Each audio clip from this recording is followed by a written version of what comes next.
We are live on the Hawks Zone coming at you right after this game. Seahawks win 26-20. We got our live reactions and we want to hear you guys' comments. Toss them in the comments, little Q&A as we go along here. On the other side, Hawks Zone rundown. Well, I'm the best corner in the game. For this run. What a run. Get off me. DK. Hey, it's John Schneider with the Seattle Seahawks. And Washington's got a lead. Leo Washington. Jackson Smith and Jimbo. The Seahawks are going to hold the NFC Championship. Every year, the NFL does. Is it going to be another 9-8? Players who've got to finish something. They have to fix the offense. Part of his success and part of ambition of being the LOB one again. That's trading DK Metcalf. Play him aggressive. This is the Hawks Zone Rundown with Ryan and Bryce.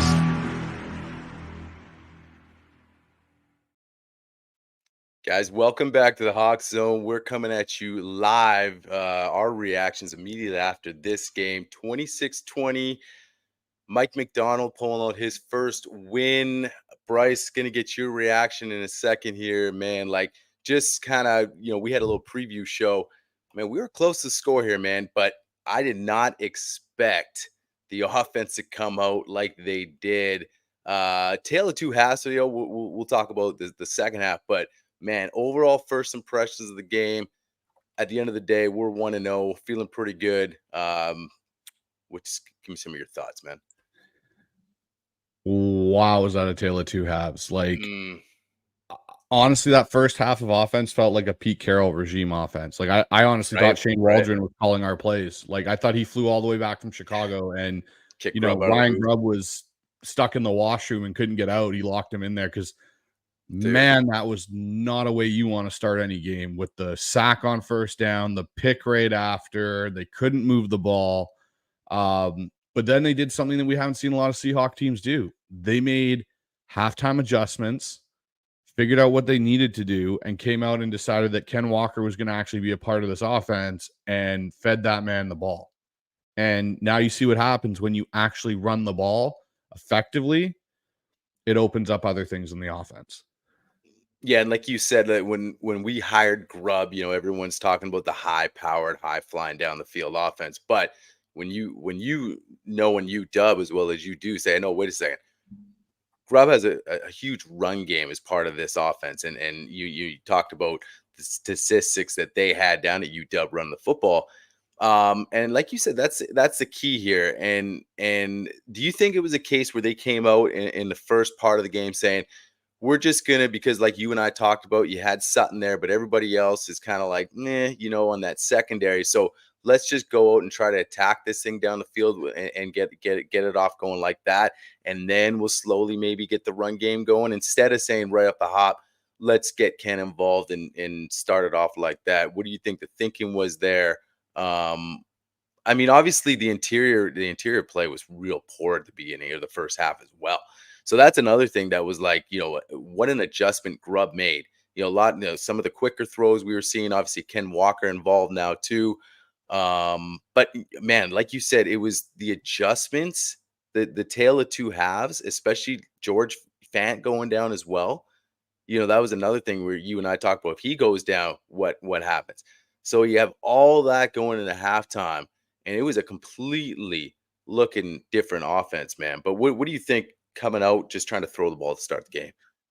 I think there was a bit of let's try and shock the Broncos defense. Really, we knew they had one solid defensive back in Patrick Surtain.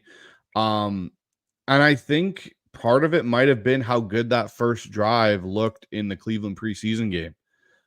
You look at, they had Tomlinson and Bradford and all those guys out there. I think Grubb and Huff maybe thought, hey, look, like all we're doing is putting Williams in. He's an all-pro caliber level, center. We should be fine. Let's take some shots off of this. Let's, get the offense rolling quickly.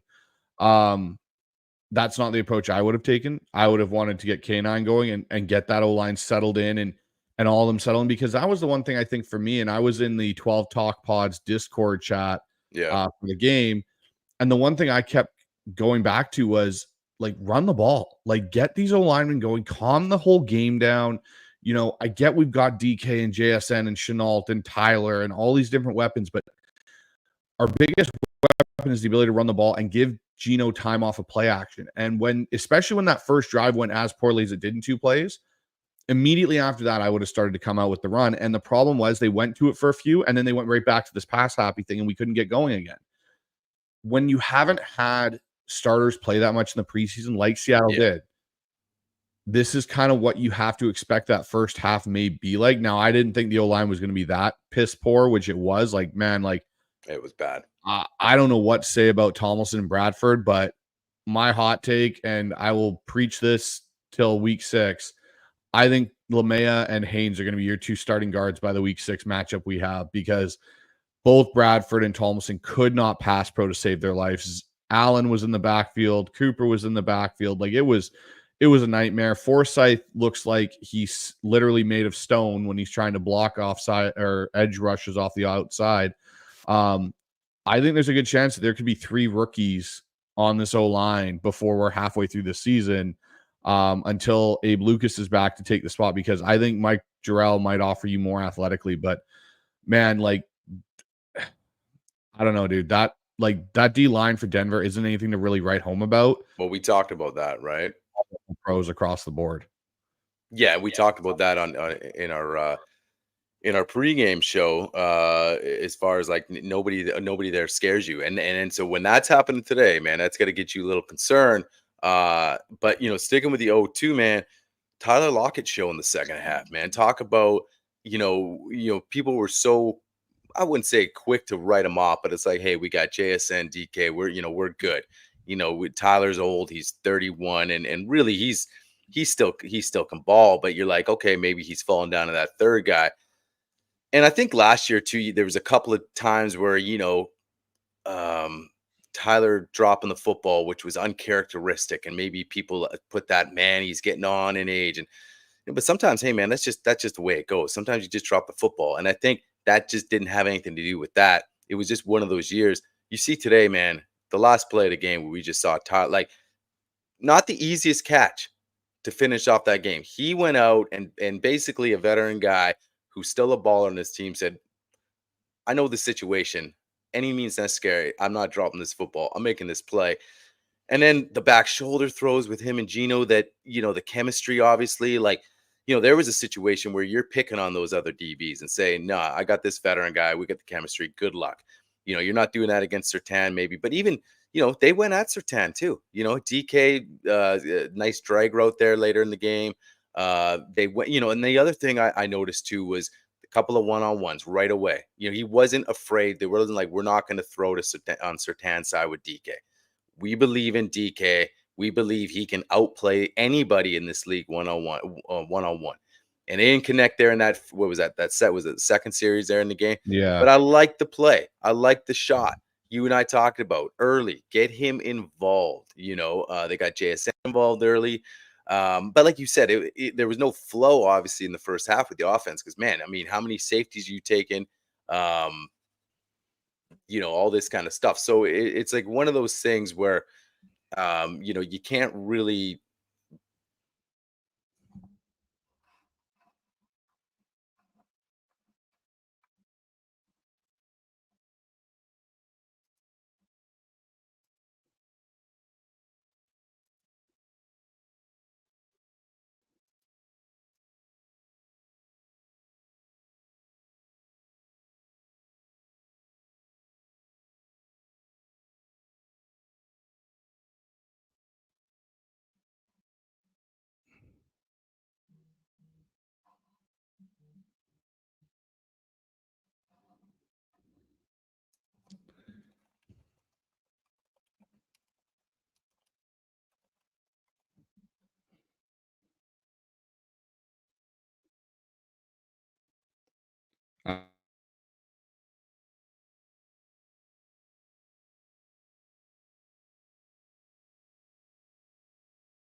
All right, guys, I'll take over this until Ryan's back. So hopefully he's back shortly. But couple things, I'll get into some questions here. And we'll wait till Ryan comes back on.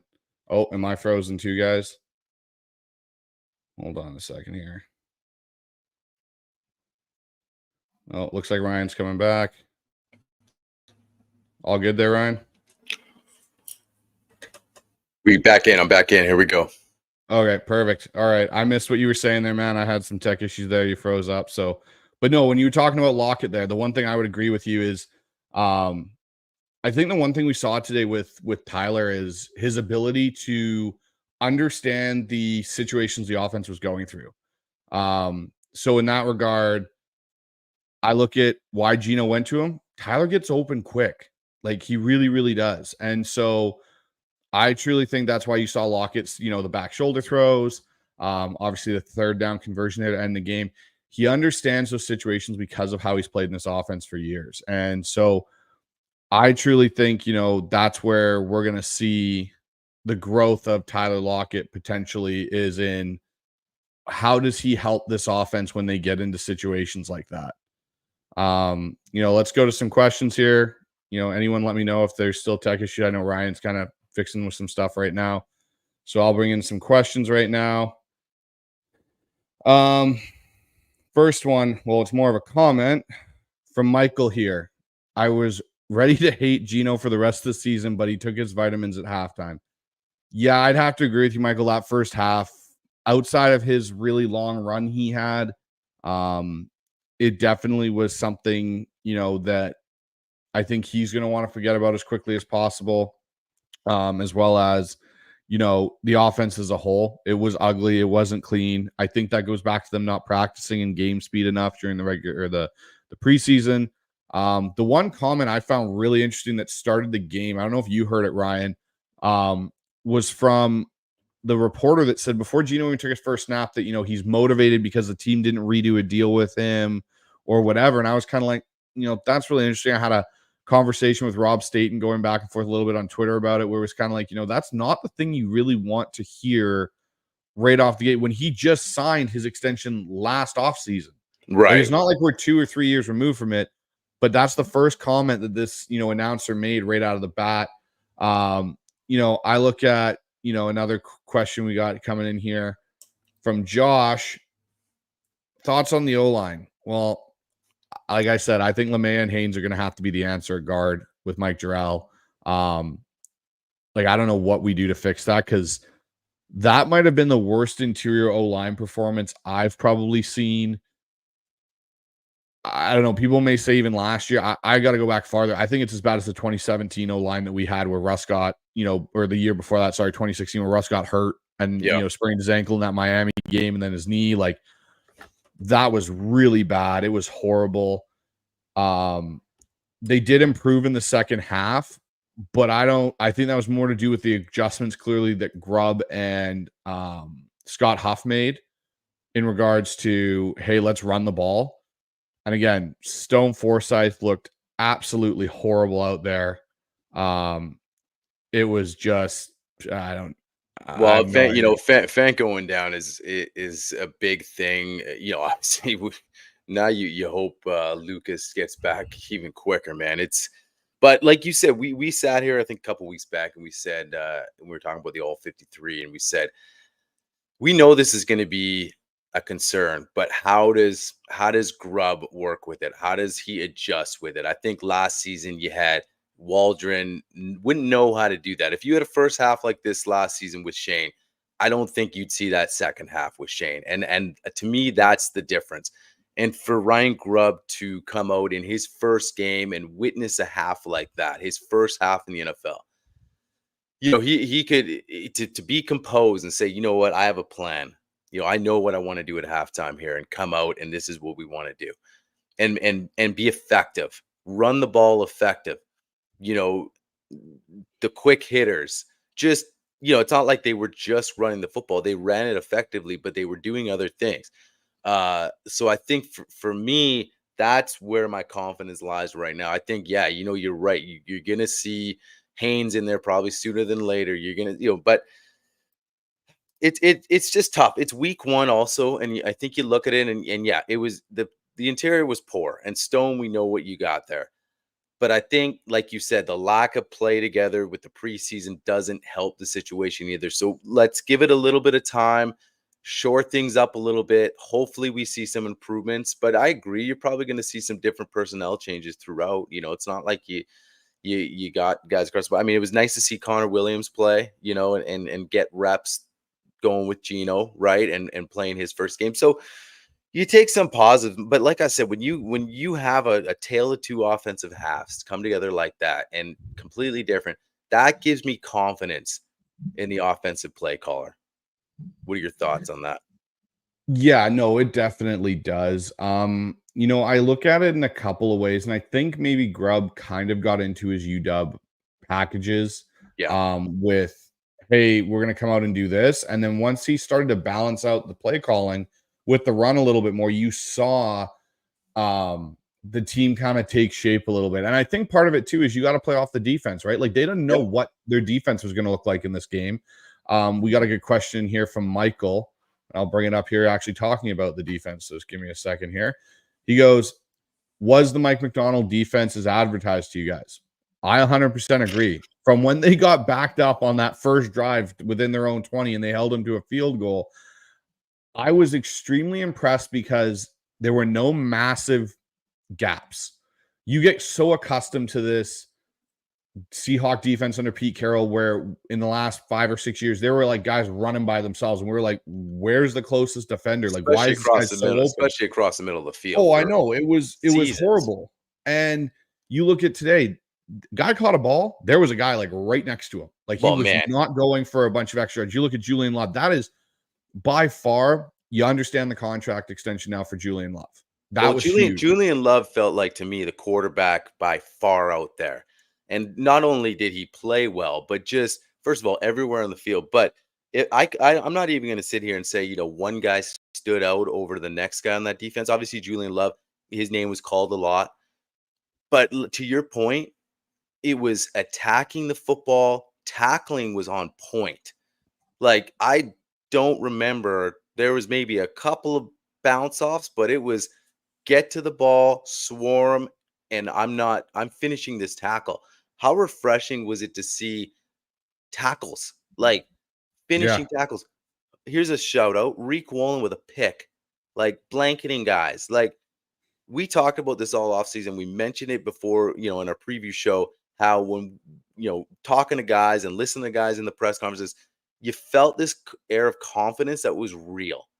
Like Yep. when BS is happening up there at the podium, and when it's real. At least we've been around long enough where you can kind of you know the difference. We've had our guy, and I don't like bringing up the past stuff, but how tiring was it when Russ came up there week in week out? No matter if they played bad, it was like we know when you're bullshitting us, man. And I felt like a lot of these guys, whether it was Dotson or you name it, felt like they have a group here and they're confident and they love Mike McDonald. And coming out today, man, it was like whether it was Jenkins, whether it was Dotson, Spoon. I mean, who did everybody played a great game. And like you said, they were on the field in the first half forever because obviously the offensive woes. So it was like, what I think when Love had that pick, I think 2 plays later they're back on the field because I think if I remember correctly, that was the safety. So then, Yep. It was. and that's another thing where it's not only are you back on the field so quick, it can be deflating. It's like we just balled out. We turned the ball over. We got you guys, albeit, at the 1 yard line, and then a safety happens, right? Where it's like a mental mistake, whether it's a hold on in the end zone. Now that's a safety. I think that was the play. It was just so many crazy offensive mishaps that you forget which one was which, but the fact that they just kind of held their ground, held their water, and it's like, okay, we'll give up a field goal. And that gave you confidence, man. Didn't it give you confidence with a defense like that when you're like, we can play this poor on offense? And not that you want to see that, but for your defense to come out, whether you give the ball, and granted, it's a rookie quarterback, you're going to see some better offenses, but you give them the ball to our own 20, our own 25, wherever, and they give up. Here's 3 points. We're just giving you 3 points. And all of a sudden the game's 9-6.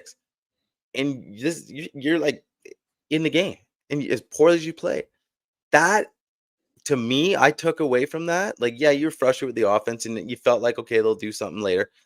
But it just gave you the ultimate confidence that, okay, we could struggle a little bit in this offense, but this defense is putting together an identity. And that's where I really felt excited. Yeah, no, and I agree with you. The thing that was nice about this was it was, an ugly type of win. It wasn't pretty. Gino's alluded to it, but this is the first time in a long time we could actually hang our hat and be like, you know what? I trust this defense to get a stop. I Right. trust this defense to maybe create a turnover or get pressure. How often did we see pressure of Nix having to run for his life? And it wasn't like we were blitzing everybody. We had No. guys in coverage. It was the way that we were moving guys up and down. Byron Murphy had, his impacts here and there in the game and in the rotation. And you saw Mike Moe and you saw Draymond Jones actually was effective in this game in his pass rush. And Leonard Williams was a dog in there. But the one guy on defense that I'm really gonna, tip my hat to today that I thought made the biggest difference and something, maybe some people may take this as, not the most positive take, but Tyrell Dotson. It was nice to have a middle linebacker that could cover again and fly around and make plays. That Yeah. dude was all over the field, and it gave me feelings of what Bobby used to be. And what he used to be when he was in his prime. And that's not any shade on Bobby. He's a Hall of Famer, first ballot. He's going to go in the Hall of Fame. But Dotson literally played this game and fits this system so well that I honestly think that guy is going to be out of the two between him and Baker. Oh, Didn't no really question. notice Baker much, which isn't a bad thing because he's been injured. But Dotson, like there were tackles he made where he was just on the guy's on the ground. That's it. Like he grabs you, you're on the ground. And in a year or two, maybe it's pairing him with Tyrese Knight and you get two guys that are like that on the field. But yeah, I liked it how our defense played. They brought, in a way, as Gary says there, they brought the noise back. It came back and you could hear it. And, Reek did his thing. And I posted in the Discord chat, I said, the NFL better be prepared because Reek Wolin's back. That was him running across the field again, chasing a guy down and picking a ball. But the thing is, too, is we've had quarterbacks like a Bo Nix. Yes, he's a rookie, but that level of play where they just make enough throws in the past beat us. Kirk Cousins just make enough throws in the past to beat us when he was in Washington, or Colt McCoy, or any of those guys. So, it's going to be interesting to see how this defense evolves because this is only week 1. What's it going to look like in week 15? That's going to be the real telltale when we go back and look at the tape and go, this is what they were in week 1. Look at where the hell they are now in week 15. Yeah, and all offseason, that's kind of what we said. We said, how is this team trending in November and December, stuff like that. And we said they're not going to be firing all cylinders week 1, week 2, week 3, week 4. Give it 6 weeks at least to start evaluating how this team's progressing. But, you really you kind of saw how they're progressing between the two halves, especially the offense. But the defense, man, yeah, I mean, I expected them to come out and look good as, rookie quarterback, but not. They just looked really good, man. It was the biggest things for me was like there wasn't. I don't remember any mistakes really. The tackling was on point. They looked like a solid group, and guys were flying around. I agree about Dotson, man. Like, man, I think if, of course, maybe they sign both guys, but that's a guy where you're like, okay, you know what, we got to figure out how we can.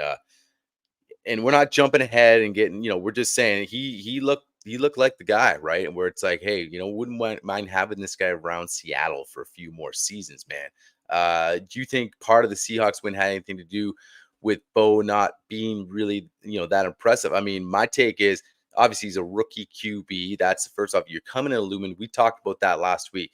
Coming in Lumen, you put the pressure on this kid. They did it a lot. There was, and he's going to have some times where, I said it. I said, you know what? They're going to put a few drives together, get down the field, kick field goals. I think it was as advertised. I mean, you don't expect, but I mean, he still showed flashes. They made it a 1-score game, and if they get if they don't convert that third down with Tyler Lockett there, he has a chance to come down and win the football game. So yeah, his numbers weren't good, but I think I credit I credit the defense of Seattle more than anything. What's your thoughts? With Bo Nix, I think one thing, and again, this is the Sean Payton thing. We talked about in the preview show, and I brought up how Sean Payton likes to run his offense. Yeah. He likes to run a lot of intermediate throws. You could see it a little bit here and there. Bo Nix struggled when it came to getting off the first read. You could see it. The pick to Reek, even the pick he threw to Julian Love, he stared down the route the entire time. When he threw the pick with Reek, though, the thing is he gets out of the pocket and he's extending the play, and you're throwing to one guy with 3 Seahawk defenders around him. So I think the game sped up as it went along, and they kind of lost the run game. And not to say that they really had it in this game, but you could see the effects of him not being able to run effectively. Seattle started to come up. They started to press more. And you could see that for Sean Payton, there's only a limited amount of things he's probably comfortable with Bo Nix, where Bo Nix is comfortable with it. And you could see that once Seattle figured that out and Mike McDonald, they started just to take it away. They didn't have to rush. They realized that once Garrett Bowles went out with his injury, we don't have to rush maybe 5. We can bring simulated pressure. He's not going to pick it up properly with protections, and we can drop more guys into coverage. And that's where you started to see. Now, the last drive where he went down the field and scored to make it 26-20, he did most of that with his legs. And that's something that Bo Nix has, right? He can buy time and make plays with his legs. So I wouldn't say he was unimpressive. I would say he's kind of what I thought he was going to be in this game. Yeah, exactly. I think he's going to get better as the year goes on. There were some throws he did make and some plays he did make where I went, you know what? That's why you take that guy in the first round, because of those things. But with that being said, I think more of it has to do with how Seattle, now with the players they have, are running a scheme that suits the players that they have in Seattle finally. Yeah, I agree with that, man. Moving forward, man, you look at this offense. Obviously we talked about the offensive line, and, now there's question marks of, that interior. I mean, there was question marks going into the season. But, as far as personnel might be concerned, moving some pieces around, you're probably going to come back with the same guys next week. But do you think it's, Grubb sitting there saying, okay, the way he came out in the second half today is going to say, I'm going to have to really bring a lot more of that, and maybe not exactly, you're not going to see maybe as much as that explosive. I have a little more time in that pocket to set up the deeper routes. You might see just that more of that quick hit. You saw Tyler Lockett back shoulder kind of stuff. And yeah, if you got time and if it works one-on-one, DK, boom, hit him. But kind of a lot more consistent what we saw in that second half. I honestly think you may see a more, like for next week versus New England, who won today, which kind of surprised me. They beat Cincinnati in Cincinnati. I saw that. I think you're going to see potentially more of a go to the run and start the game with the run and build off of that. I think there could be changes in the interior of that O-line, with I think there's a chance that either Tomlinson and Bradford doesn't start the next game, and it's Christian Haynes. I also will say, I think there's a good shot that who was basically, Lamea and Jarrell were inactive today. I think there's a good chance that both those guys are active next week on their trip over to New England there, because if that, I don't think you can get kind of, right. Well, dude, honestly, with the way that injury looked and everything, it looked like his ACL went or something on his knee went. Like it was non-contact, and how quickly they ruled him out, not a great sign either in that regard. I think you'll see Seattle may go out. And now here's the thing with Seattle. Everyone was talking about how Jalen Sundell made this roster, the third string center that we were really high on, that we think could push Olu out of the center backup role. He's got tackle flexibility. The guy played tackle last year. So, I don't know if that means Seattle makes some roster moves on their practice squad, tries to bring back Greenfield so they can activate him if needed. There's going to be some shuffling for sure, just due to the injuries. The one thing that kind of worried me a little bit, and I don't know if a lot of people caught this, but it was on Ken Walker's last run of the game. You see him kind of cut, and he pulled up, and he fell down short of the marker. I think they made it 3rd and 1 was the play, and then they threw the screen thing to Charbonnet, and he didn't get it. But if you watch Walker, he cuts and then basically falls. Right. And he points at his hip. And last year he had a hip injury that he couldn't seem to shake. I'm hoping it wasn't anything. Maybe he just tweaked it, felt something off, and they just sat him for the rest of the game. But that's something to kind of keep an eye on this week through practice is what's the health of Kenneth Walker going to be like? Because, man, when he's going, he's going. But it's these injuries seem to keep creeping up for this guy. And, he's going to be coming into a contract year next year. So that's just something to keep in mind. And Charbonnet did look good today. Like, they used Charbonnet better than we used him at all of last season.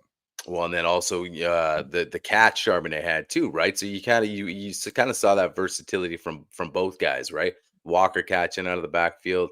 What was the Charbonnet play? That was he leaked out. That's when he leaked out. Yeah. And something you wouldn't see, and it was that was the nice thing. But yeah, Zach was running the ball nice too, man. But like you said, Ken. Yeah, that's the only thing, right? Health concerns with him. But when he is running, he's running. So let's hope it's not. Well, there you go. Post game, he said he's he said he's fine. I mean, that's a good thing. but that's a good thing. You never, I mean, sometimes not. You never know, right? It could be one of those things, like you said. It could nag him, right? And it could, and progressively get worse. So yeah, I think.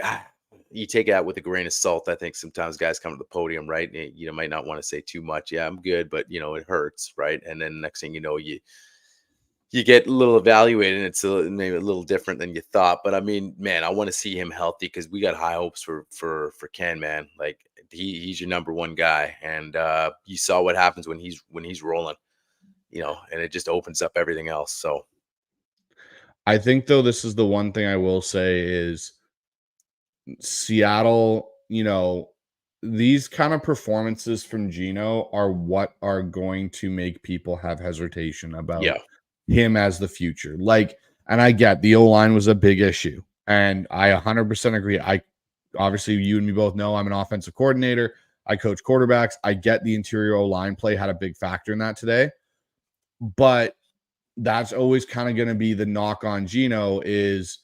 Can he be consistent? Like next week, is it the same thing again? We have problems. Is he able to avert some of those mistakes? Like the one pick he threw today, even if he had been upright, I don't understand what he was looking at that he wanted to throw to. Maybe the deep end to lock it, but the trajectory of the ball was so flat that the linebacker still would have got to it. So I'm not 100% sure on what he was looking at. But you know what? Overall, I don't think people can be upset overall with how the Seahawks played because this is the first time we've seen the Seahawks win an ugly game like this with a defense that dominated. This was reminiscent. Well, that was the big thing.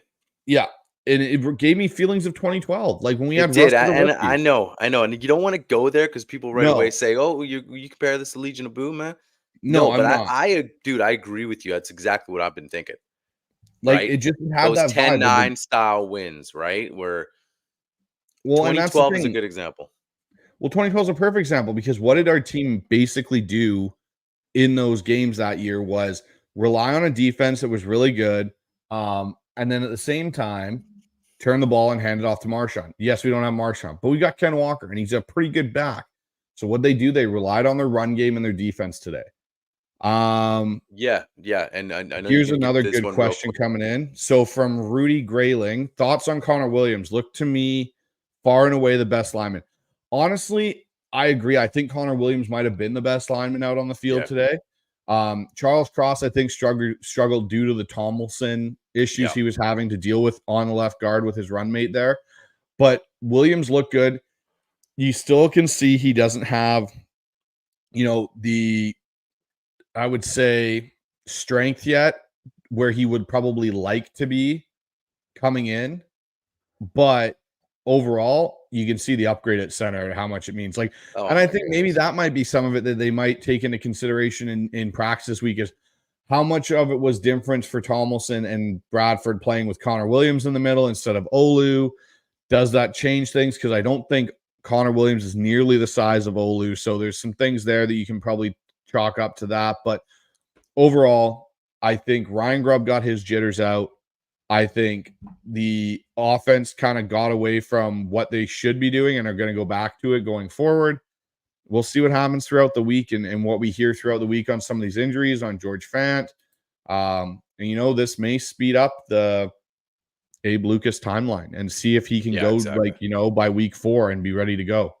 Yeah, especially if they're I mean, that's the thing. I think it might all depend on what their records do after a few weeks from now, right? Where it's like, okay, you know what, we can afford to let Abe sit another week if we're 3-0 or something like that. And because I think they want to look at this thing long term with him as well. But yeah, my last thoughts real quick too are just I can't say enough about the defense, man. Mike McDonald kind of coming in here, putting his stamp on things. I think that's the thing. Not only is he the head first, it's his rookie debut head coach, but he's the defense, right? So you look at that and there's expectations. Say, okay, you did that in Baltimore. Can you do it over here?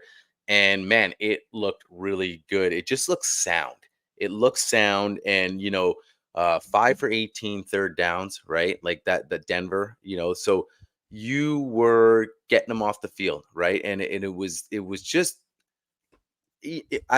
completely different, and I know you just touched on it, but yeah, just the 2012 vibe where you can sit back and be like, yeah, you know what? If the offense isn't cutting it today, we can still win this football game.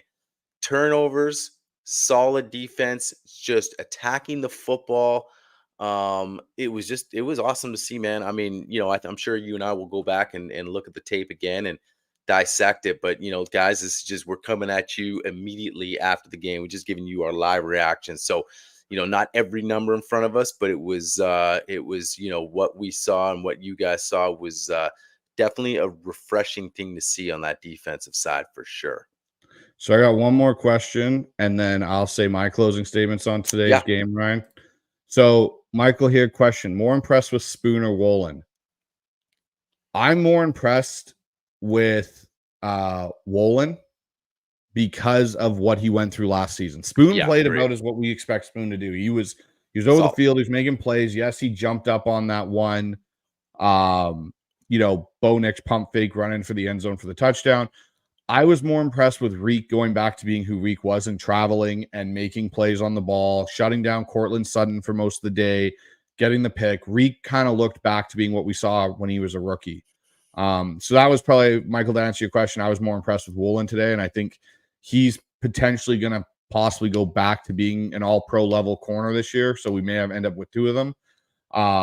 But yeah, it should be very interesting to see how this defense grows, matures, what our offense looks like next week versus New England, because they're going to be riding the high of their win. And so, I'm interested to see what next week's game, but we've got our preview show tomorrow night. We'll be having Seahawks Nerd come on. We'll break down a little bit more of this Broncos game with his analytics, as well as look forward to the New England Patriots and kind of what they look like after their win in Cincinnati to get you guys all ready for next week's matchup. So make sure you subscribe, click that notification button.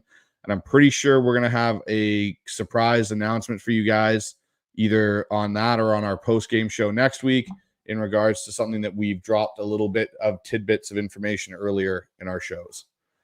Yeah, no, absolutely. That's all coming up, guys. So yeah, check out for all that stuff. Like Bryce just mentioned, subscribe to the channel, helps us out a lot, and just allows us to keep bringing you guys this content that we love bringing you guys. So that's it, man. Quick little reaction show, and we're coming right back at you. So Hawks 26-20, Mike McDonald 1-0, Seahawks 1-0. It feels good. So enjoy the win, and Hawks are going to be getting right back at it. Get ready for the New England Patriots. So that's it for us. Go Hawks. Go Hawks.